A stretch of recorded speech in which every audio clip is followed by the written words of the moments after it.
We're going to talk a little bit about site selection, selecting capillary sites and vein sites and where to go.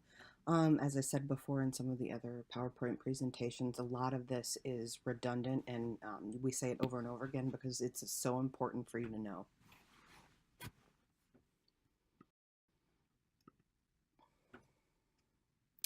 Capillary site selection, the selection or the blood that is pulled from a capillary should be performed on warm, healthy skin that's free of scars, cuts, bruises, and rashes. Obviously, usually it's going to be in the fingers. Sometimes it'll be in the heel or the earlobe, but most of the time it's going to be on the fingers. Specific areas to avoid would include skin that's calloused. A lot of people have calluses on their fingers. Scarred, burned, infected, bruise, edematous, or bluish. Edematous being full of edema or inflammation, and bluish would indicate a lack of blood flow.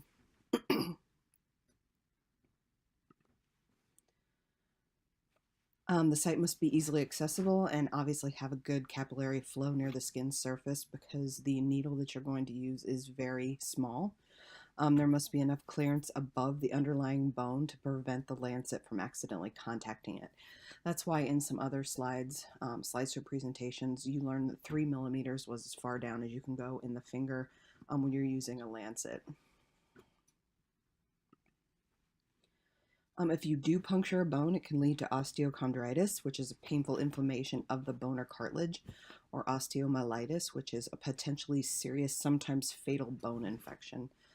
Obviously, these are not things that you want to do to your patient just for pulling some capillary blood, so always make sure that you've got a finger that has enough tissue on it to hold the 3 millimeter needle.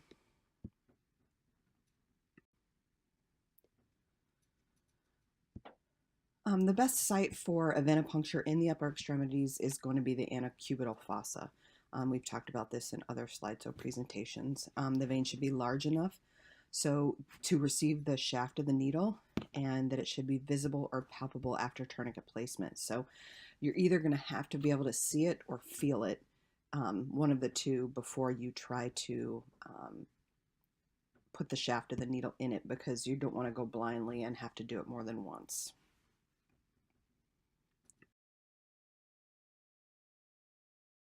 This is a picture of the area where the antecubital fossa is located. It's on the opposite side from the elbow.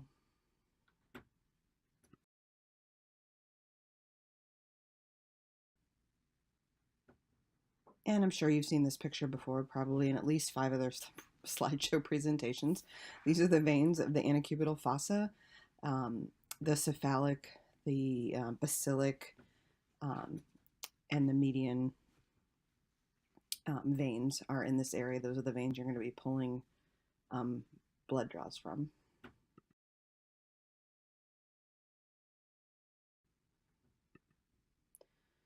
And again, the 3 major veins in the antecubital fossa are the median cubital, the cephalic, and the basilic.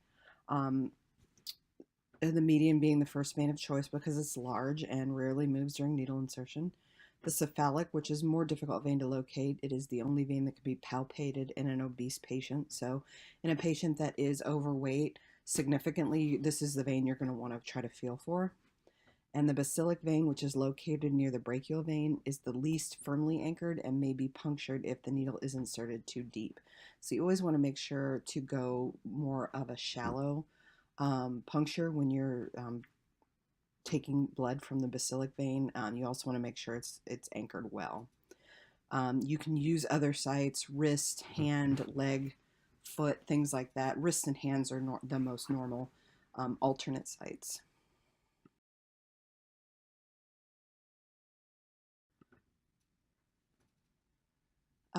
You never want to draw, if possible, from a sclerosed vein, which is hard or cord-like, because number one, it's going to be hard to get through, and number two, the blood flow in it is going to be definitely less than you want it to be.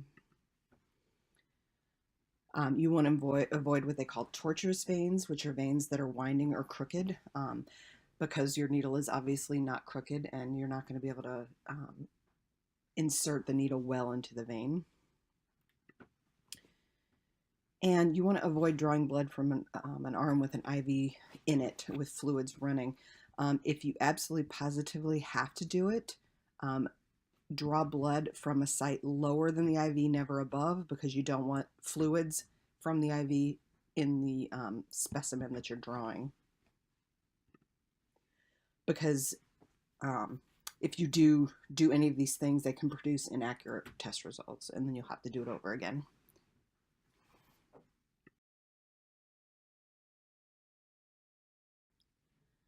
So in choosing a site, one of the key elements for success is choosing the best vein, obviously, one that you can feel, one that you can see. To determine the best vein, you want to use sight and touch. And the first vein found is not always the best vein. Just because you can feel it and see it does not mean it's a good vein. It could move a lot. It could be extremely thin. It could have valves in it. These are things that shouldn't make you not want to use that vein. You want to take enough time to assess different veins and that vein before beginning your procedure.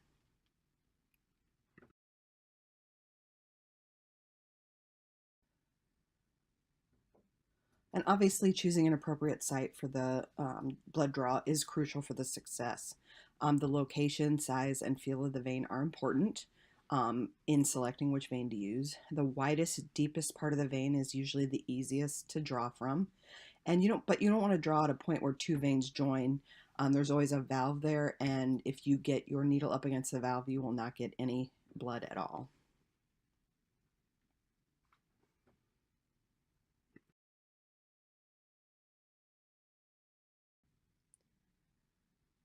The feeling of the vein is a key in selecting the vein which will result in success. With the tourniquet applied, a good vein should feel bouncy. You should be able to push it down and it bounces right back up. And if the vein rolls away when you palpate it, you want to make sure and anchor the vein well. We will teach you how to anchor veins in class. Um, if it feels hard or tough, it usually is sclerosed and shouldn't be used. And you also don't want to attempt to perform a puncture on an area that has a hematoma or a bruise because you're just going to create more of a problem.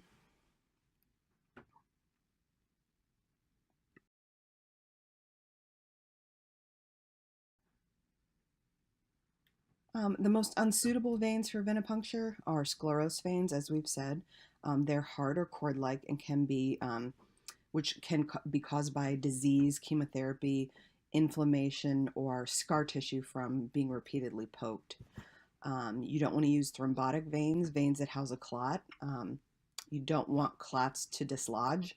That can move them to a number of areas that can significantly hurt the patient. If it goes to their lungs, their brain, any of those places, it can cause extreme problems and even death.